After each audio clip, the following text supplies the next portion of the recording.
Hi,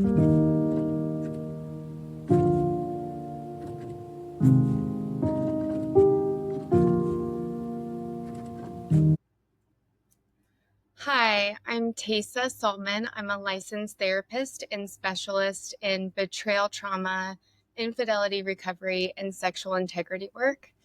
If you're watching this, you and your partner may be navigating the effects of betrayal, and those are truly devastating effects. And betrayal can be any type of secret or deceptive behavior, but I specialize in, and what we'll be talking about today is infidelity, physical affairs, emotional affairs, pornography use, chronic masturbation, emotional withdrawal, and any action that's really deeply violated to values or boundaries. Maybe your discovery has been recent, maybe it has been long ago, and you have been suffering in silence and things feel broken. Maybe you have reached out for help and you guys have seen a marriage therapist for a long time, off and on for years, but nothing helped the healing of the betrayal trauma. And my first question that I often ask my clients is, were they seeing someone that specialized in this area?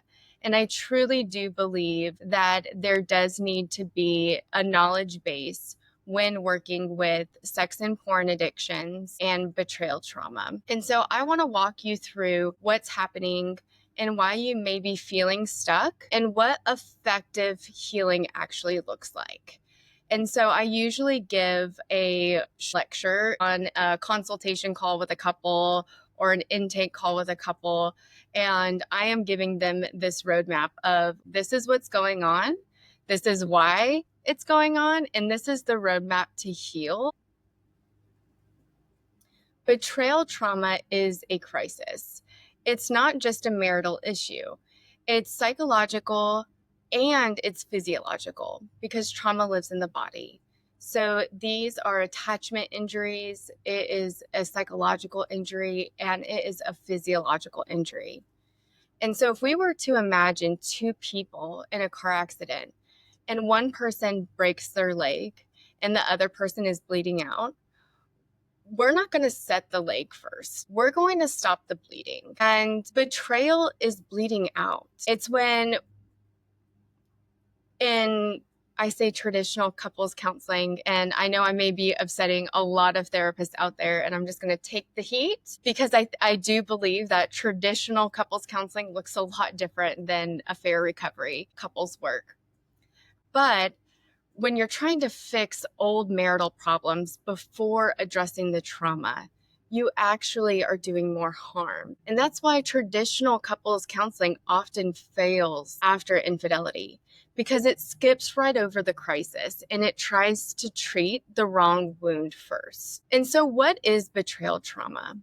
It's what happens when the person that we trusted the most, loved the most, becomes the source of the deepest pain you've ever experienced. And the body responds as if there's a threat because the amygdala, your brain's alarm system, goes on high alert, and you may experience hypervigilance, intrusive thoughts, emotional numbing, panic attacks, difficulty trusting others. And most of these symptoms are very similar to PTSD.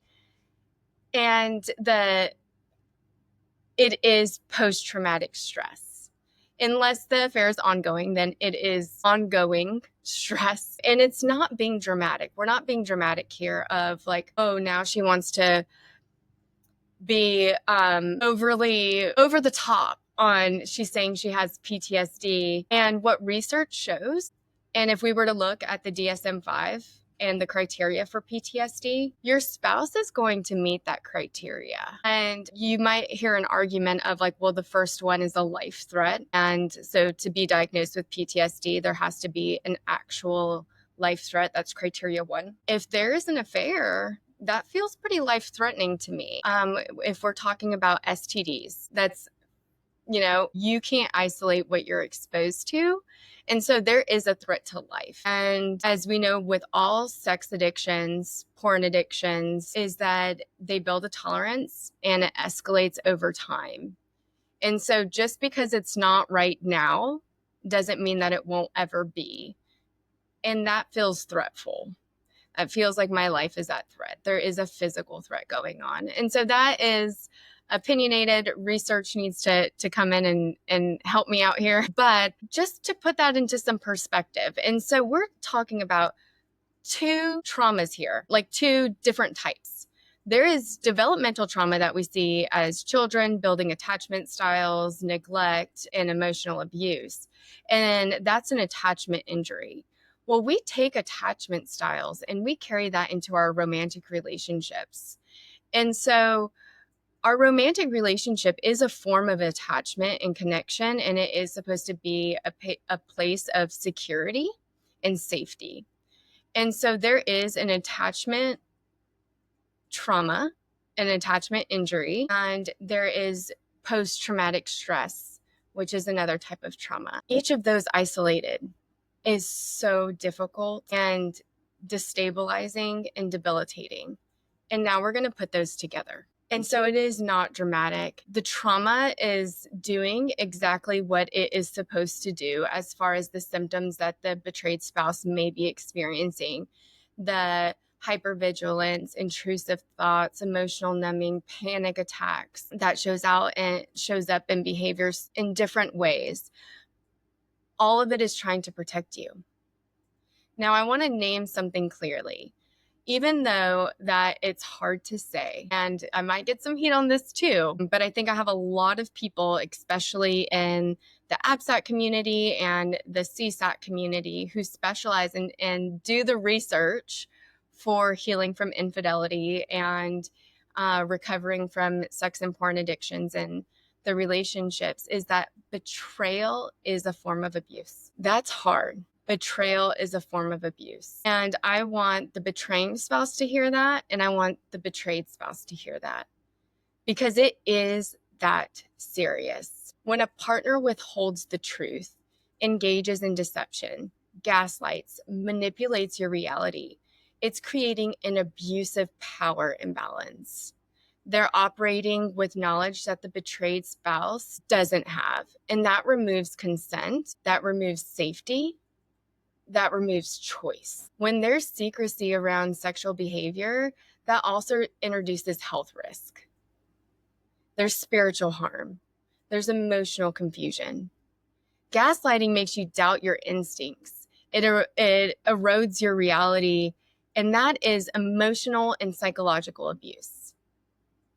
Now, for the betraying spouse, yes, you have pain too. And yes, your voice does matter.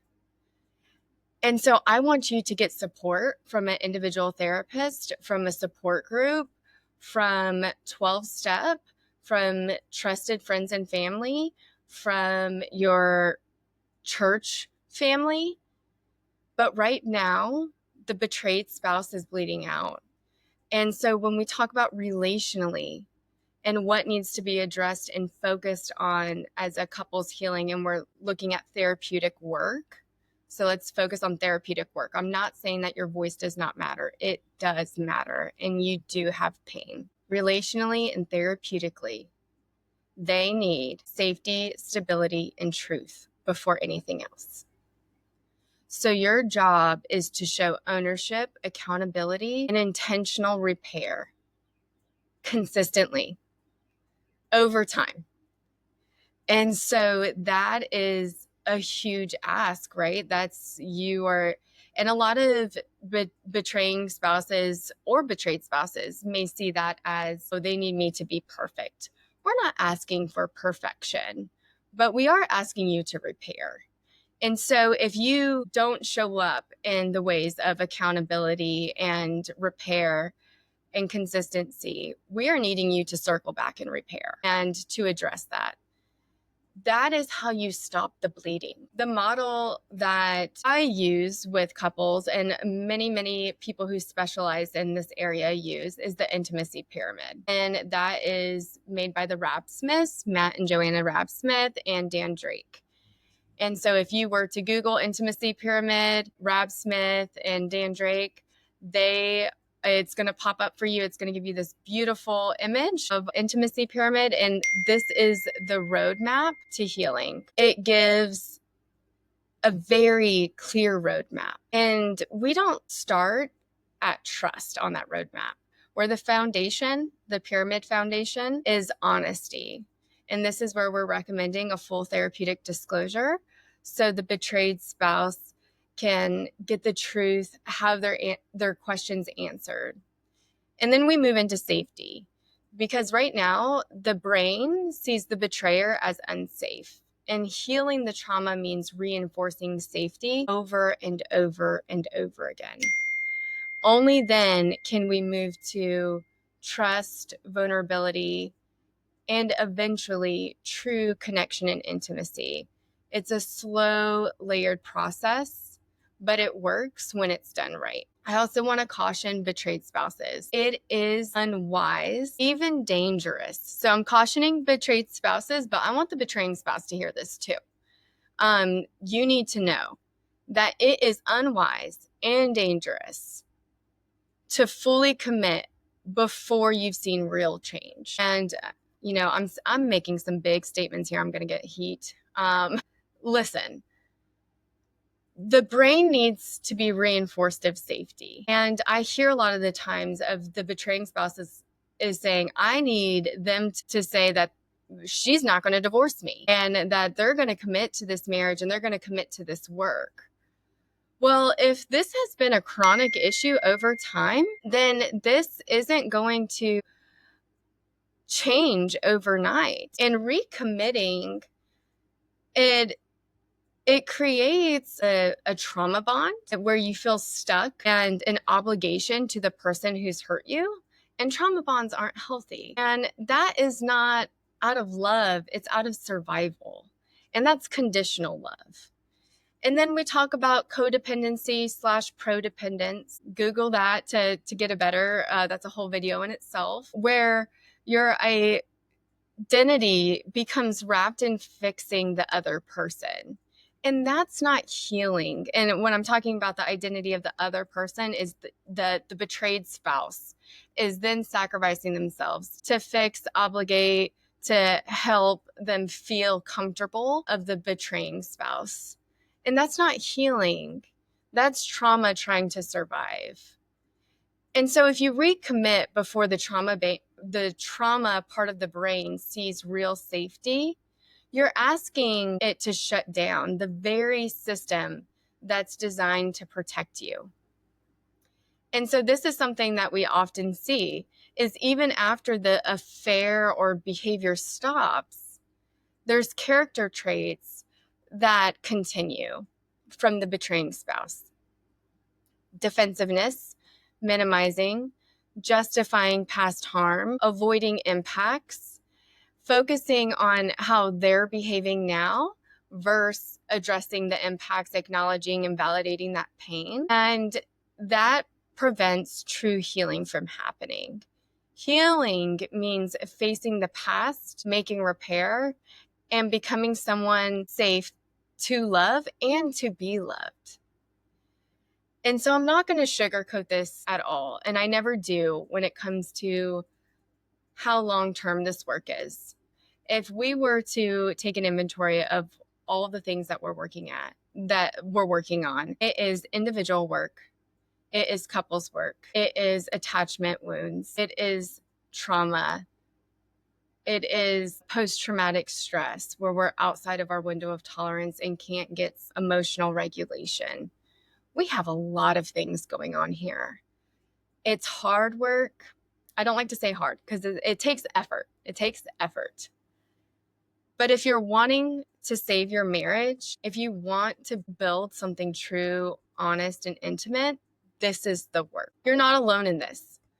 You have guides, you have therapists, you have coaches, you have support system. And so it feels extraordinarily impossible right now, feels very heavy, but it is absolutely possible to heal from this. And so as I close out this video, just, telling everyone, understanding betrayal trauma and what a couple needs to fully understand when entering into the healing space is recommending some support for your healing.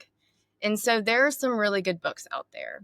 Your Sexually Addicted Spouse by Barbara Steffens, and she is also the founder of APSATS, Mending a Shattered Heart by Stephanie Carnes, The Body Keeps Score by Bessel van der Kolk, Intimate Deception by Sherry Keffer.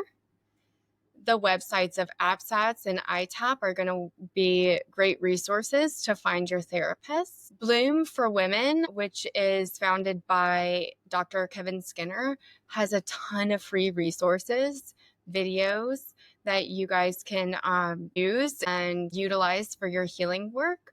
Also has support groups. Dr. Robert Weiss from Seeking Integrity has many, many support groups that are free online. And so when you are looking for resources, those are my go-to that I'm sending my clients. And I encourage you to look at those. A few others, Michelle Mays has a wonderful blog that she can give to, and everyone, these are either ABSATs or CSATs, trained professionals who are all on the same page for the most part, right? There might be some how it's gone about or the system of therapy might be a little different, but for the most part, we're on the same page of healing. Jake Porter's YouTube channel, he has a membership that of videos that are great to learn and become an expert in your own healing. And so if you've made it this far, I just want to say that you have so much courage and you are brave. And I'm so sorry for the hurt that you are experiencing. You are not crazy. You are not overreacting.